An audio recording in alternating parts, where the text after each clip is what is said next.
The first reading and our gospel are a contrast between two men, Ahaz, the king of Judah, and Joseph, the carpenter from Nazareth.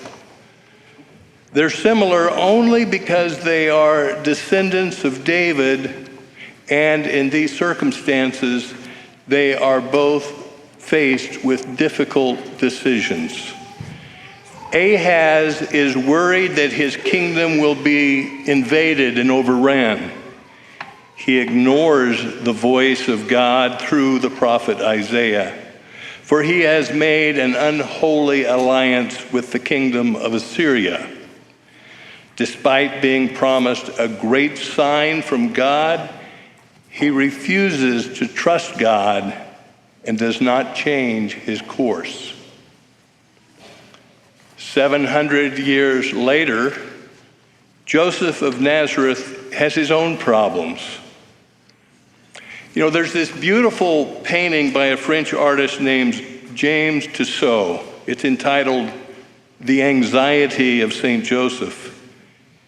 In this painting, Joseph is leaning over his carpenter's bench, and he has an expression of anxiety mixed with contemplation. He's staring out the door of his workshop. It's not the stoic, righteous Joseph that we see in statues of the Holy Family, for he's worried and he's even fearful. Clearly, he is a man that we can relate to. He's one of us. On top of business worries and the ongoing stress and uncertainty of the occupying Romans, he's just learned that his betrothed is carrying another's child. We know that Joseph is a righteous man. He no doubt took his troubles to God in prayer. And through prayer, he decides, as we learn in our gospel, that the best course of action is to quietly divorce Mary so as not to subject her to shame. As much as Joseph felt this was the right thing to do, God had other plans. After he falls off to sleep, the gospel tells us the angel of the Lord appeared to him in a dream and said, "Joseph, son of David, do not be afraid, for this child was conceived by the Holy Spirit." And what is Joseph's response? We are told that when Joseph awoke, he did as the angel of the Lord had commanded him, and he took his wife into his home. Did you catch that? As soon as Joseph awoke, he did as the Lord commanded. He did not hit the snooze bar. He did not rub his eyes and saying, "Whoa, what a crazy dream." No. This anxious, worried, fearful man, a man like us, he awoke from his dream and completely trusted God. He obeyed God and never turned back. He took it upon himself to be the protector of Mary and the guardian of the Christ child. So what can we learn from Joseph? Courage. The first words spoken to him by the angel were, "Have no fear." Joseph cast away his fear because he trusted God. What else can we learn? Obedience.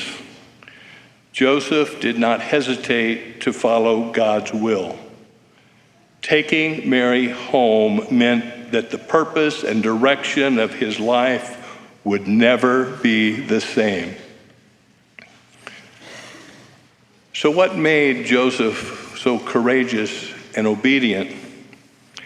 Well, we know little about him, for throughout the Bible there are no recorded words of Joseph. But we do know this: the Bible describes him as righteous, and to be righteous is to treat others with justice. For Joseph was a just man. He was a humble servant of God who treated everyone with justice And the saints tell us that it is humility that is the foundation of all virtue. By contrast, King Ahaz could not see beyond his own pride.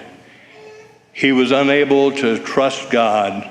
He was unable to change his course, his behavior. It was because of Joseph's life of humility that he was able to discern the voice of the Lord, to trust in him, and have the courage to obey God. In 3 days, we will look forward to the celebration of Christmas. We will praise and glorify the Christ child, the incarnate Son of God. And we will honor Mary, the Mother of God, for through her fiat it came to be. And in another week, we will revere Mary as the Mother of God. But today, let us honor Joseph, the protector of Mary and the guardian of Jesus. And let us relate to him and learn from him.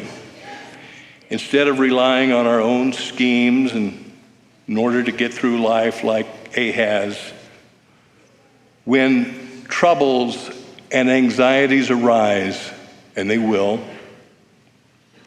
let us ask God for the humility and the grace to imitate the courage and obedience of Joseph and to trust in God.